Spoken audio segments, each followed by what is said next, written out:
Bonjour.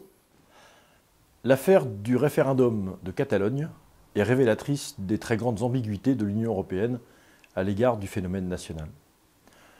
On entend depuis dimanche dernier beaucoup de voix s'élever pour expliquer que décidément cette affaire d'indépendance catalane est impossible et qu'il faut venir en soutien de l'État espagnol. C'est en tout cas la position de la majorité des dirigeants européens, y compris des nôtres.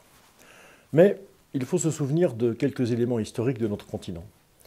Il y a une vingtaine d'années, l'Union européenne elle-même n'avait pas de difficulté à fabriquer de toutes pièces le Kosovo, à reconnaître son indépendance, à l'intégrer dans la communauté internationale, alors même que le seul but de cette fabrication était de diviser et d'affaiblir la Serbie et par là même de réduire l'influence de son allié russe en Europe.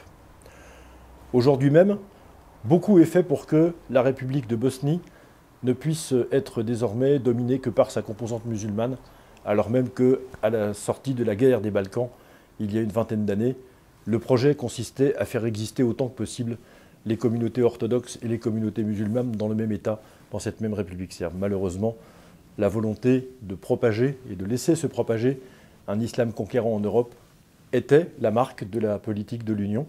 Elle l'est toujours. Et en définitive, nous avons deux conceptions, deux visions de ceux des peuples qui ont droit d'accéder à une indépendance parce que cette indépendance sert les intérêts de l'Union européenne et ceux qui en seraient empêchés parce que cette indépendance ne les servirait pas.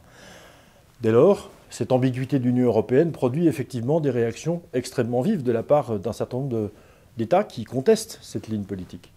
Les Russes soutiennent l'indépendance de la Catalogne ou s'apprêtent à le faire, mais n'oublions pas que si les Russes soutiennent l'indépendance éventuelle de la Catalogne, c'est pour eux-mêmes protester contre ce qui s'est passé au Kosovo il y a 20 ans. Les Hongrois soutiennent ou s'apprêtent à soutenir l'indépendance de la Catalogne, mais n'oublions pas qu'ils sont en première ligne du flux migratoire auquel ils essaient de résister. Ils contestent la politique de l'Union européenne, et donc dans un souci simplement de mettre un coin chez leurs partenaires un peu difficiles que sont les Européens, les Hongrois décident effectivement d'affaiblir à leur tour cette union. Les Polonais s'apprêtent à soutenir la Catalogne, mais n'oublions pas que les Polonais ont été sanctionnés par l'Union européenne il y a quelques mois pour avoir pris des décisions politiques qui n'avaient pas l'air de plaire aux instances européennes. Je vous rappelle que dans l'Europe où nous sommes, si un État prend des décisions politiques qui ne vont pas dans le sens de la politique de l'Union, ils peuvent être sanctionnés. C'est ce qui s'est passé pour nos amis polonais. Et donc, au fond, cette Catalogne devient à la fois un peu le signe même de la gêne de l'Union européenne à l'égard du fait national et en même temps une manifestation terrible de son incapacité à traiter ce même fait national lorsqu'il s'exprime. Mais ne nous étonnons pas, alors même que depuis 25 ans, l'Union européenne n'a eu de cesse que d'affaiblir les États et les nations, n'a eu de cesse que de renforcer le pouvoir des régions contre les États et en faveur de l'Union européenne. Aujourd'hui, des revendications nationales extrêmement fortes émergent ça et là et prennent la forme d'une demande d'accès à l'indépendance. Oh, je ne crois pas que l'indépendance de la Catalogne soit une bonne idée, ni pour les Catalans, ni pour les Espagnols.